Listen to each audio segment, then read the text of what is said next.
నమస్తే, నేను మధు. ఏపీ రాజకీయాలపై నిర్వహించినటువంటి ఈ సి ఓటర్ సర్వేలో జగన్ కి భారీ షాక్ తగిలిందా అంటే అవుననే ఎక్కువగా వినిపిస్తున్నాయి. మరి సర్వేలో ఏం తేలింది? జగన్ షాక్ అయ్యేంతగా సర్వేలో రిపోర్ట్స్ ఎలా వచ్చాయి? ఈ రోజు మనం తెలుసుకుందాం. ప్రస్తుతం మనతో పాటు ఉన్నారు సీనియర్ జర్నలిస్ట్ డివిఎస్ గారు. వారిని అడిగి మరిన్ని విషయాలను తెలుసుకుందాం. నమస్కారం సార్. నమస్తే అమ్మా. సార్, ఈ సి ఓటర్ సర్వేలో అసలు ఏం తేలింది సార్? జగన్ కి ఎందుకు అంత షాక్ తగిలింది? జగన్మోహన్ రెడ్డికి ఏదో ఒక 5% ఓట్ బ్యాంక్ తగ్గిందని, కూటమికి 5% ఓట్లు పెరిగాయని వచ్చినటువంటి ఈ తాజా సర్వే. అంటే మూడ్ ఆఫ్ ద నేషన్ లాగా mood of Andhra Pradesh C voter survey చేస్తుంటుంది. దాంట్లో వచ్చినటువంటి ఈ ఫలితాలు ఇవాళ జగన్మోహన్ రెడ్డికి షాక్. అంటే యాక్చువల్గా ఆ ఫలితాలు నాకేమీ షాక్ కాదు, నాకే కాదు, జనానికి అసలు షాక్ కాదు. ఎందుకంటే నేనే జనం, జనమే నేను కాదు. నేను జనంలో ఉండే వ్యక్తినే కాబట్టి ఒక జర్నలిస్టుగా ఎందుకని ఈ 20 నెలల్లో జగన్ పనితీరు ఓట్ పర్సంటేజ్ పెంచుకునేలా ఉందా, తుంచుకునేలా ఉందా? ఇప్పుడు తుంచుకునేలా ఉందని ఇప్పుడు ఈ సి ఓటర్ సర్వే ఎంత తుంచారు? 5% తుంచారు. అది ఒట్టిదే, 5% కాదు, దగ్గర దగ్గర ఒక 20% పోయి ఉండాలి. ఎన్ని నెలలు? 20 నెలలు అవుతుందా? ఈ ప్రభుత్వం ఏర్పడి 19 నెలలు, 20 నెలలు, నెలకు 1% తీసేయి, ఎంత? 19 నెలలు వేసుకుంటే 19% పోయినట్టు. 20 నెలలు వేసుకుంటే జగన్ ఓట్ బ్యాంక్ 20% మినిమం తగ్గింది. ఎందుకంటే అసలు అతను ఆంధ్రప్రదేశ్లో నివసించట్ల. వారానికి 5 రోజులు యలహంకలో ఉన్నాడికి, కర్ణాటకలో ఉండేవాడికి ఇక్కడ ఓట్స్ పెరుగుతాయా? జస్ట్ ఏంటి కామన్ మ్యాన్ ప్రశ్న, ఎలా పెరుగుతాయి? నువ్వు ఇక్కడికి వచ్చేదో చుట్టం చూపుగా ఏదో ఏదో పక్షులు వస్తాయి. సైబీరియా తెలుసా నీకు? ఇదేమో విడిది కేంద్రమా ఆంధ్రప్రదేశ్? జగన్మోహన్ రెడ్డికి అక్కడే ప్రజల్లో అతని పట్ల విపరీతమైనటువంటి విరక్తి. విజయసాయి రెడ్డికి కూడా విరక్తి పుట్టినట్టుంది. విరక్తి అనగానే మనకు గుర్తొచ్చేది ఇప్పుడు విజయసాయి రెడ్డి గుర్తొస్తాడు. జగన్ మనసులో నాకు స్థానం లేదు, మరి ఆయన మనసులో స్థానం లేదని, మరి నా మనసులో కూడా ఆయన విరక్తి పుట్టిందని ఇది అన్నాడు. ఇప్పుడు అదే కదా ఇక్కడ జగన్మోహన్ రెడ్డి యలహంకలు 5 రోజులు ఉంటే 2 రోజులు ఇక్కడ ఉండి ఒక ప్రెస్ మీట్ పెట్టి వెళ్ళిపోతే మరి విరక్తి పుట్టదు? ఎంత విరక్తి పర్సంటేజ్? 5%, 20%? ఎక్కువే ఉంటుంది సార్. అంటే ఎందుకంటే విరక్తి తల్లి మీద కేసేసాడు. మరి ఆ తల్లికే విరక్తి కదా. కొడుకుగా నువ్వు తల్లికి ఇచ్చినటువంటి ఆస్తులు నాకు ఇచ్చేయమని కేసేసిన కొడుకును నువ్వు ఎక్కడన్నా చూసావా? ఎక్కడ చూడలేదు. అంటే ఒకటి, కొంతమంది కొడుకులు ఉంటారు అసలు తల్లికి ఇవ్వరు. అవును, ఇవ్వరు. కానీ ఇచ్చి లేకుంటే బాధ అనిపిస్తుంది కదా సార్. ఆమె బాధపడదు, అది వేరే విషయం, ఆమె ముద్దే పెట్టుద్దులే. కానీ ఇప్పుడు ఒకటి, చెల్లి ఆస్తులు లాక్కోవటం ఎంత ఇదమ్మా. ఇప్పుడు ఆ చెల్లికి కాదు విరక్తి, మొత్తం ఆంధ్రప్రదేశ్లో చెల్లెళ్ళందరికీ, ఆంధ్రప్రదేశ్లో తల్లులందరికీ. ఈ 2 ఇన్సిడెంట్లే నేను చెప్తున్నాను అనమాట. అంటే ఇప్పుడు సి ఓటర్ సర్వే గురించి చెప్పకుండా మీరేంటంటే విరక్తి గురించి మాట్లాడుతున్నారంట. ఇప్పుడు సి ఓటర్ సర్వే 5%కి విరక్తి పుట్టింది అని ఉంది. ఇప్పుడు ఆయనకి ఎన్ని పార్లమెంట్ సీట్లు ఉన్నాయి? ఎంపీ సీట్లు 4 ఉన్నాయి. 21 వీళ్ళు గెలిచారు కూటమి. ఈ 4 మహా మూలిగితే ఒక సీట్ వచ్చింది జగన్కి అని తేల్చారు. అదేదో కొప్పునూరు పంచాయతీగా 1 కూడా ఇవ్వకపోతే బాగోదు అని ఇచ్చినట్టుగా ఉందన్నమాట. ఈ పరిస్థితుల్లో మరి గనక ఎన్నిక జరిగితే 1 సీట్ ఎలా వస్తుందమ్మా? 0 కదా. ఇవాళ జగన్ బిగ్ జీరోగా అతను మారినప్పుడు, అతని రాజకీయం మారినప్పుడు ఓట్లు ఎలా పడతాయి మనం చూసాం కదా. మొన్న జడ్పీటీసీ పులివెందుల, ఒంటిమిట్ట డిపాజిట్ వచ్చిందా?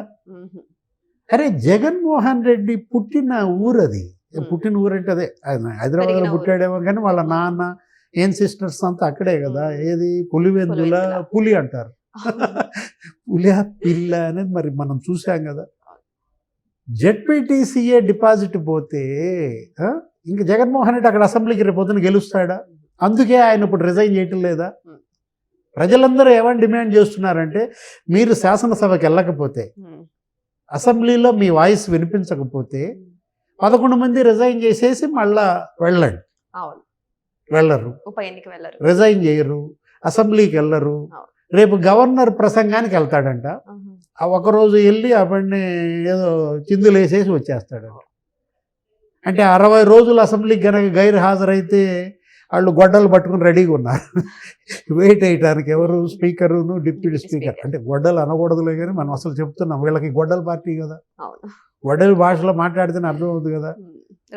ఎక్కడ సభ్యత్వం రద్దవుద్దో అని చెప్పి నువ్వు వెళ్తావా శాసనసభకి? ఇప్పుడు ఒకటి, జగన్మోహన్ రెడ్డి ప్రజల పట్ల బాధ్యత, సామాజిక బాధ్యత తీసేయమ్మా, అదేటూ లేదు. ఏది సోషల్ రెస్పాన్సిబిలిటీ. కానీ రీసెంట్ గా ఒక మాట అన్నారు కదా సార్ జగన్మోహన్ రెడ్డి గారు, ప్రజలు ఇప్పుడు టీడీపీ పాలనలో అంటే కూటమి పాలనలో విసిగిపోయారు, మా పార్టీ ఎప్పుడెప్పుడు వస్తుందని వెయ్యికలతో మమ్మల్ని కోరుకుంటున్నారు, ఎదురు చూస్తున్నారని చెప్పారు. కానీ సర్వే చూస్తే తగ్గింది అంటున్నారు. ఏది నమ్మాలి సార్? అంటే ఎవరు ఎదురు చూస్తున్నారు, ఎందుకోసం ఎదురు చూస్తున్నారు? నీవు సృష్టించే విధ్వంసం కోసం ఎదురు చూస్తున్నా అన్నా అనే ఫ్లెక్సీలు పెడుతున్నారు వాళ్ళ. జగన్ కోసం ఎదురు చూస్తోంది ఎవరు? ఆ విధ్వంసం కోరుకునేవాళ్ళ, కిడ్నాపులు కోరుకునేవాళ్ళ, కబ్జాలు కోరుకునేవాళ్ళ, మర్డర్లు కోరుకునేవాళ్ళ? అంటే జగన్ కోసం ఎవరు ఎదురు చూస్తున్నారు? క్రిమినల్స్. అంతే కదా, మనకు అర్థమవుతుంది. అదేమంటే ఆ ఫ్లెక్సీ పెడితే తప్పేంటి అంటాడు.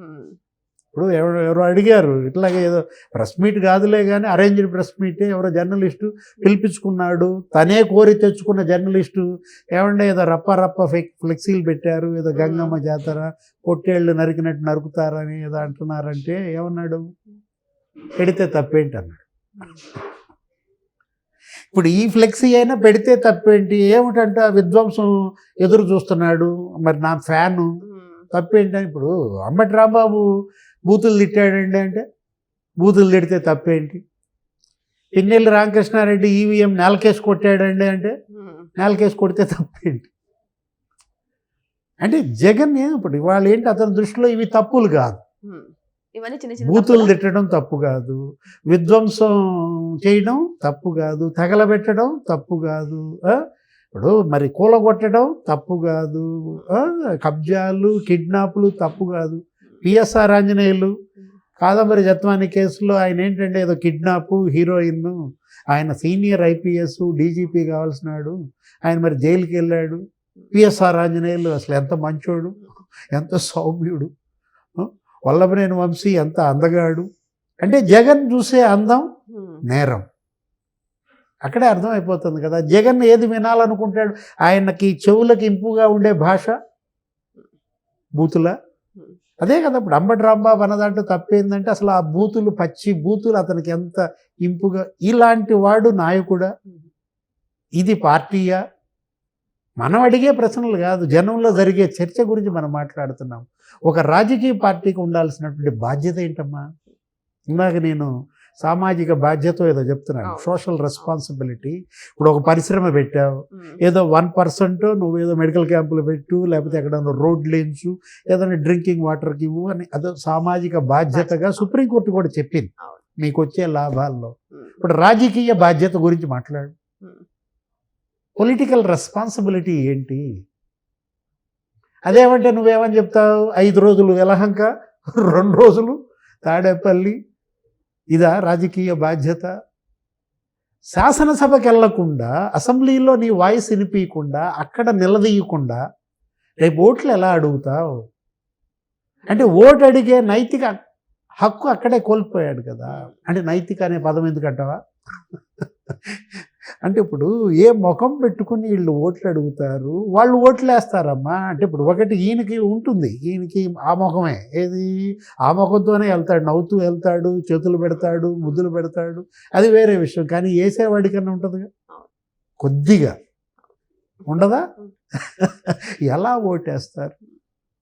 అంటే ఓటర్లు సిగ్గుపడుతున్నారు. అంటే సిగ్గు అనేది ఎందుకు లేండి, అసలు అది లేదు కదా మనకంట. జగన్మోహన్ రెడ్డి ఇవాళ పర్సెంట్ ఆఫ్ ఓట్స్ కాదు, అసలు అతను ఏంటి, అసలు ఓటు అడిగే అర్హత, రాజకీయం చేసే అర్హత అది కోల్పోయాడు.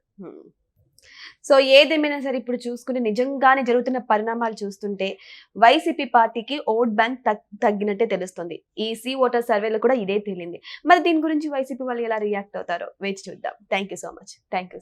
నమస్తే.